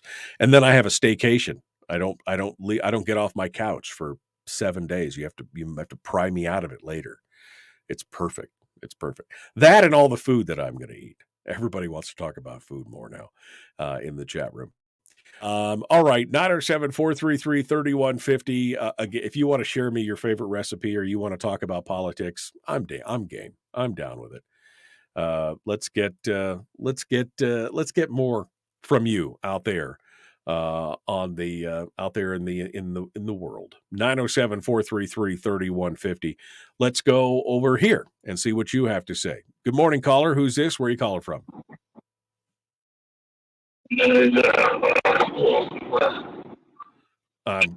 I'm sorry. Try that again. Bob Fairbanks. Hey, let's talk ham. Let's talk ham. Okay. You can't be putting all that bourbon and brown sugar on your ham, because who wants that in your scalloped potatoes later down the road, or your ham and cheese sandwich with brown sugar doesn't come out right. Oh man, you are so. I hate to tell you that. I hate to tell you this, Bob, but you are so wrong, because there's nothing better than getting a big old chunk in your cheesy mac and cheese, and getting that big old chunk of sweet bourbon with and brown sugar in it. Oh man, it's so good, so good. Oh yeah. Okay, but here's what you got to do: you can't buy a spiral ham. You got to buy a whole ham. But it's got to not be cut other than 2 from the butt and the shank. But leave it in that wrapper it comes from in the store. Put it in the oven at 170 when you get up in the morning. In the wrapper from the store without popping a hole in it.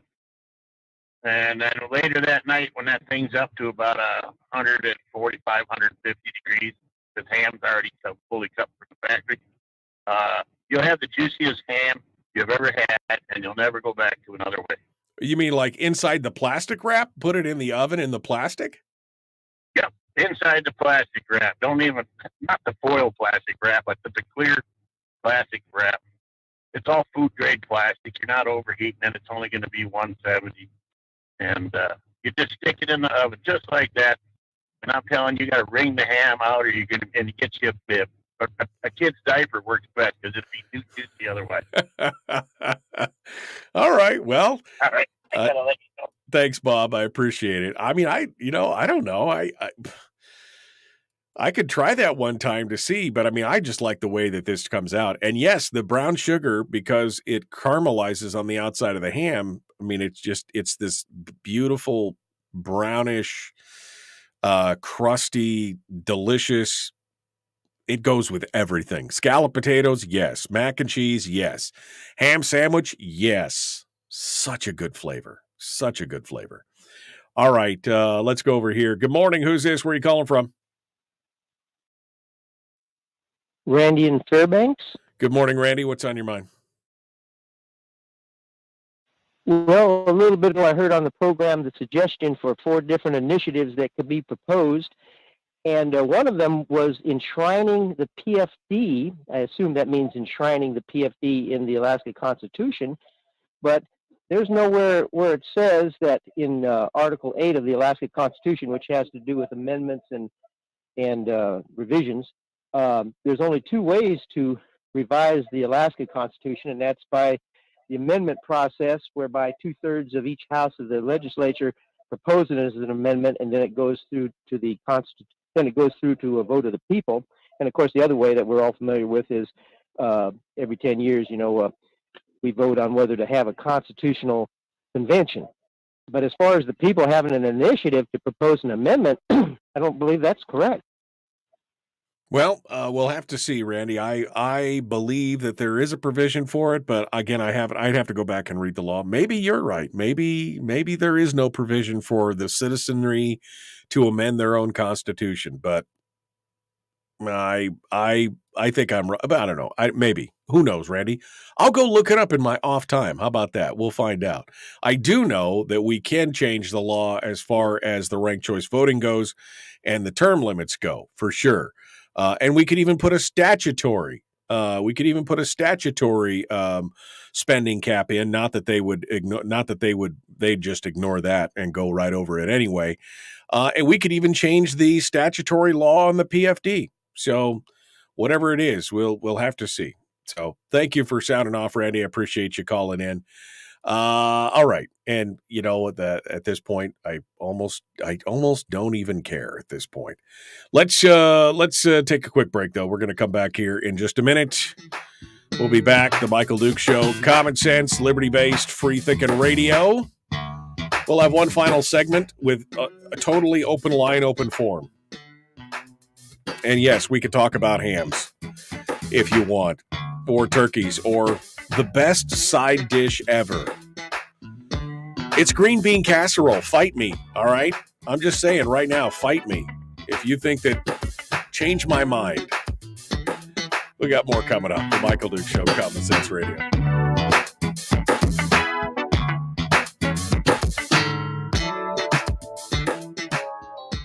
If you missed the show, you can listen to it on your time with Dukes on Demand. Oh, and it's free. Like America used to be. Streaming live every weekday morning on Facebook Live and MichaelDukesShow.com.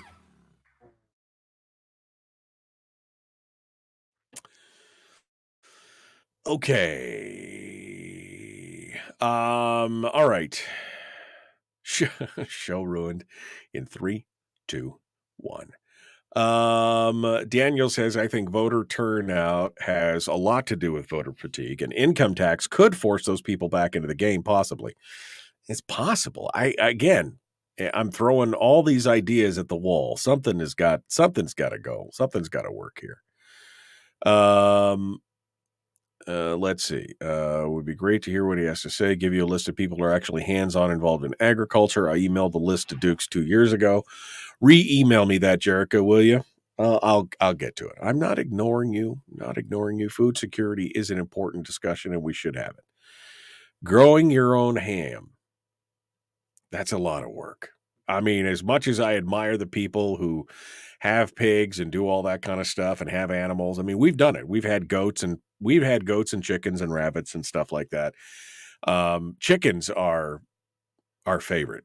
Chickens are, they're work, but not as much work as all the other ones put together. Chickens are pretty easy, and they create, oh man, they got some of the best eggs ever. But I just, I wouldn't want to grow my own ham. I'm willing for somebody else to grow it for me. Then I will cook it the way that I want. I am what I am, and that's what I am. I don't like yams. I do not like yams. My dad is probably screaming at the radio right now. I do not like sweet potatoes or yams. I'm not a fan. We have it every year at Thanksgiving. We have it every year because my wife is a definite yam fan or sweet potato fan. She's sweet potatoes really for her more than yams, but and my dad loves sweet potatoes and yams. It was one of his things. It's one of those things that I just don't care for. I mean, I don't like sweet potato fries. I don't know why. I don't know why. Just one of those things. but we still have it. I just don't. I'm the adult. I don't have to eat it if I don't want to. So I don't waste my space. Do you know how much green bean casserole space could be taken up by eating sweet potatoes and yams? That's right. That is right. Green bean casserole. Yeah. And now I'm going on with what Jerica said. Green bean casserole with mushrooms and bacon. Challenge accepted on that. Yeah, we're going to try that one. Challenge accepted, says Daniel. Scalloped potatoes.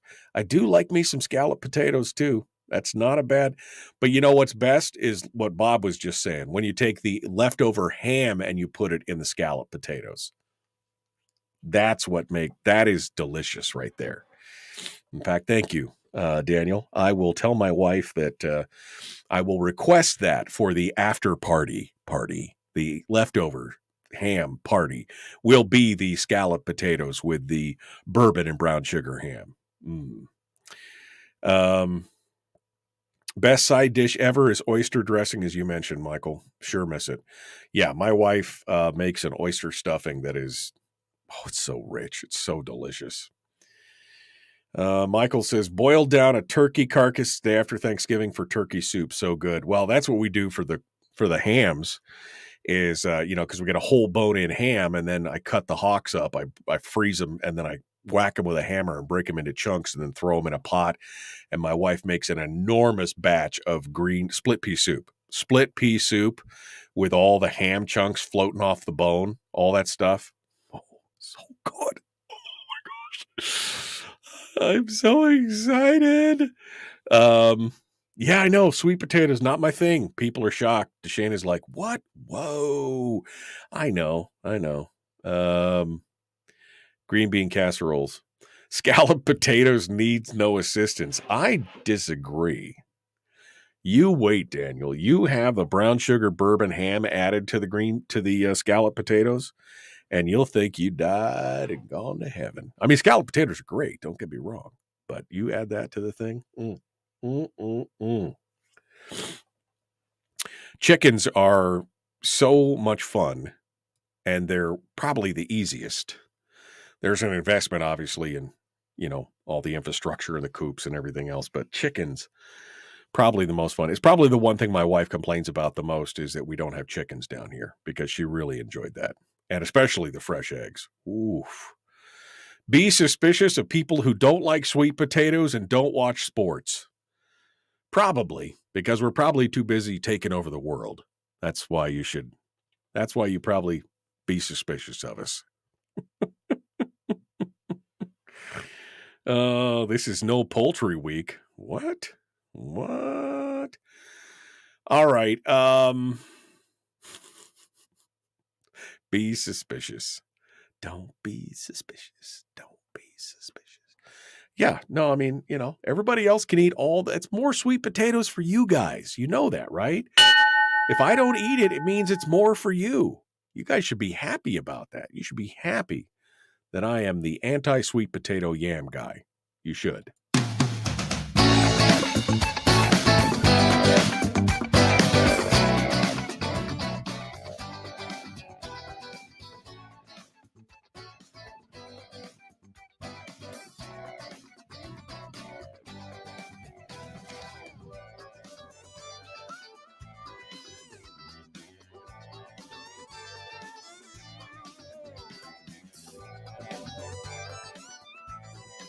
Okay. Fried cabbage with bacon. Oh, Brussels sprouts with bacon. If you haven't done Brussels sprouts with some chicken broth, and then you cook the bacon, and then you put a little chicken broth in the bottom to declaze and get the little bits and pieces of bacon out, and then you cook the Brussels sprouts in the bacon with the yum. This is the worst. This is the worst show ever. All we're talking about is great food, and it's 7:00 in the morning, and I'm hungry. Can't wait for the Thanksgiving feast.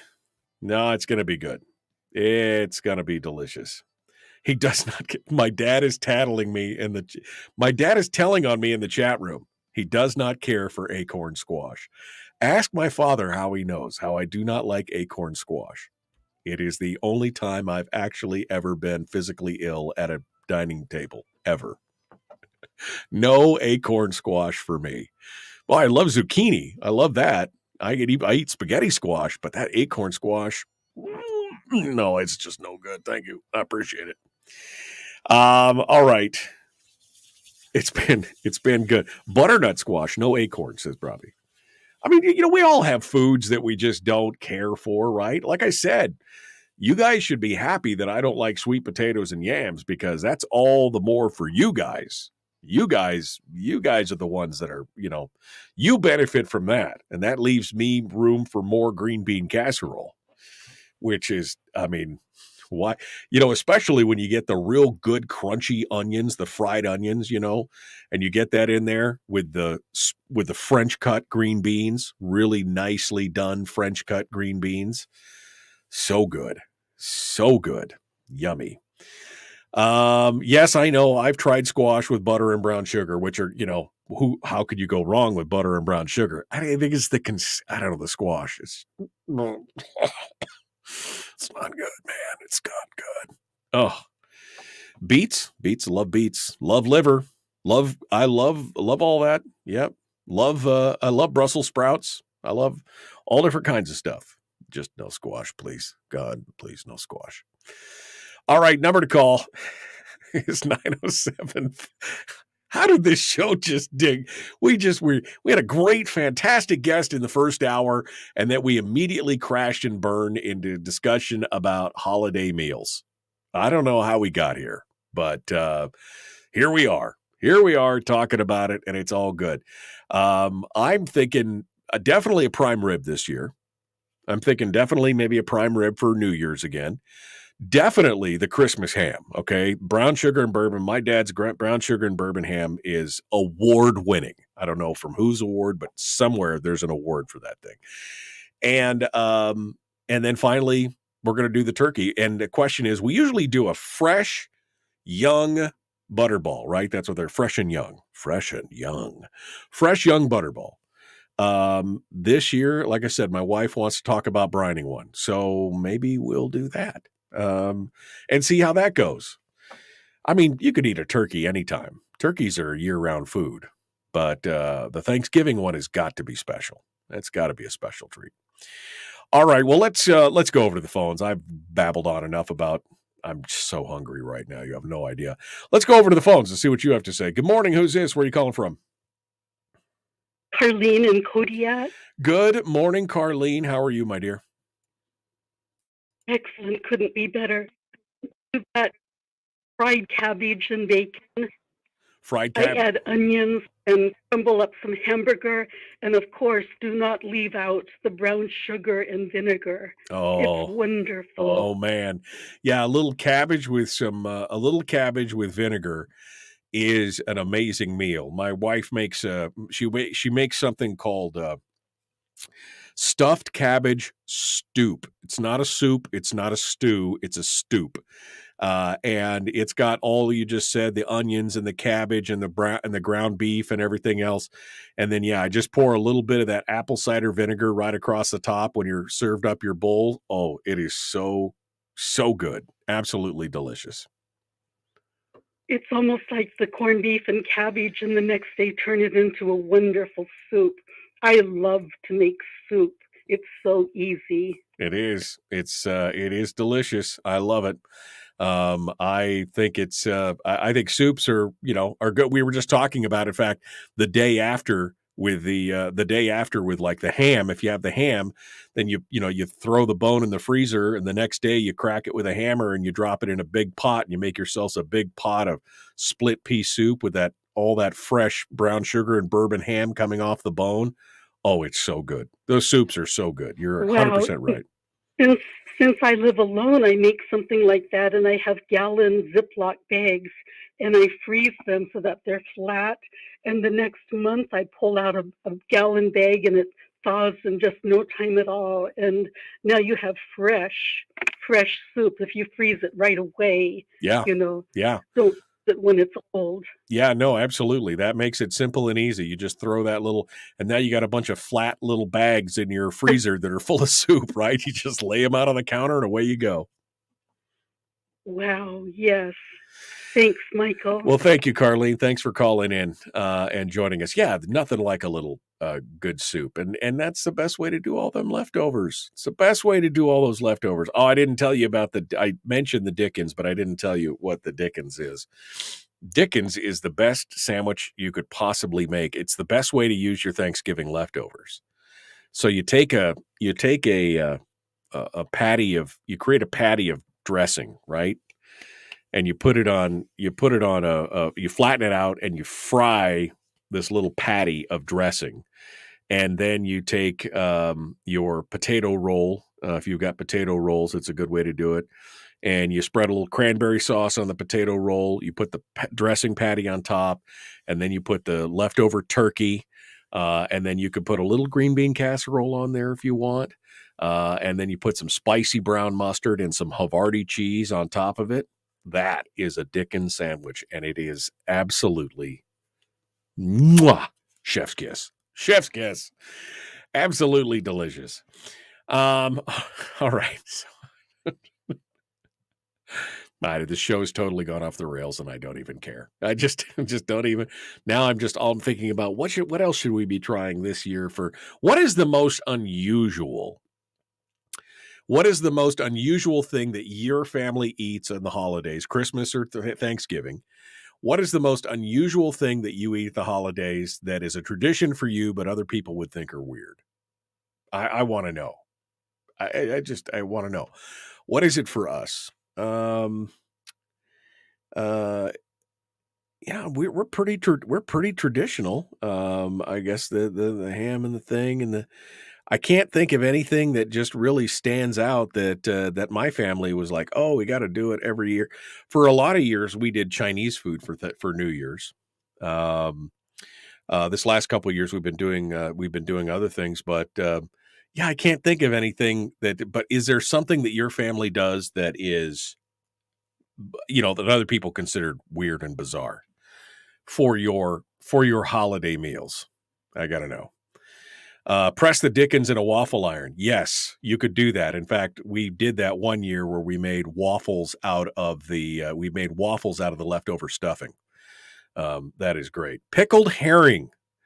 We're Danes that like pickled fish. I like fish and I like pickles. There's nothing wrong with that. Absolutely nothing wrong with that. You could warm the dressing in the waffle maker. We talk about that. It's absolutely delicious. Absolutely delicious. Yeah, I would say pickled herring is probably one of the weirder things. But again, I'm not judging. I'm just saying that's what I was looking for. What is the weird thing that your family loves to eat on a holiday that it has to have? And of course, all the different desserts and the cookies and something that I haven't had in a long time that I'll see if I can get my wife and kids to get behind this year are the icebox cookies. My grandmother used to make up, and my mom used to make up the icebox freezer cookies, where you freeze it into this little loaf and then you slice it and put it in. It's got the little candied cherries in it and the different colors and the dates and the nuts and everything like that. Haven't had those in many years. That would be a good one as well. Pickled beets. Apparently everybody likes pickled things. Everybody likes pickled things. Pickled fish, pickled beets. Let's make some, oh my, I just got a little queasy there. Let's make some peanut butter and mayonnaise sandwiches for the celebration of how great our Alaska legislators have managed our state. A little mayonnaise and peanut butter sandwiches. Oh God, that's right there. Oh man.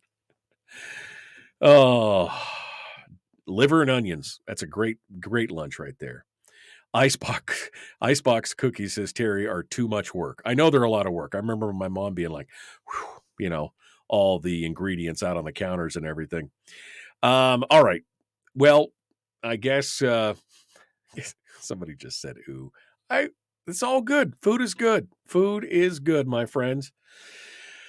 All right, well, we're going to get back on track tomorrow. I promise we'll get back on track because we'll have Brad Keithley and Chris Story with us. They'll help keep me in line. And then on Wednesday, Joe Geldhoff and Donna Arduin will be joining us, followed by Nick Begich. And so we'll get back to more politics. I promise we'll get back more politics tomorrow. I just needed a little bit of a break today. This was the perfect break for me to talk a little bit about the food. It really got me psyched up for all this good stuff. Peanut butter and bacon sandwiches. I'll try it. That sounds delicious. All right, my friends, we got to go. The Michael Duke Show continues tomorrow. Be kind. Love one another. Live well. We'll see you then. Have a great day. You're going to have a great day. I'm telling you right now, your day today is going to be awesome. We'll see you then. See you tomorrow.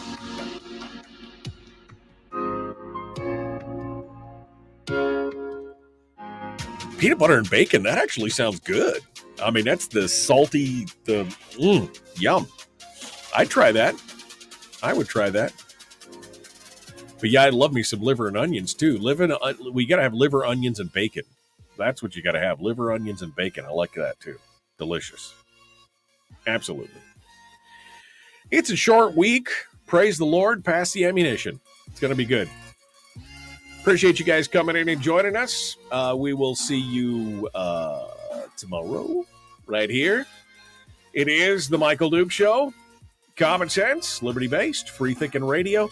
Think about what is your weird food. Send me a message. We'll see you guys tomorrow. Have a great day.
We've shed our terrestrial radio skin, and now we are slimy lizard internet people. It's the Michael Duke Show.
Welcome to the party, pal.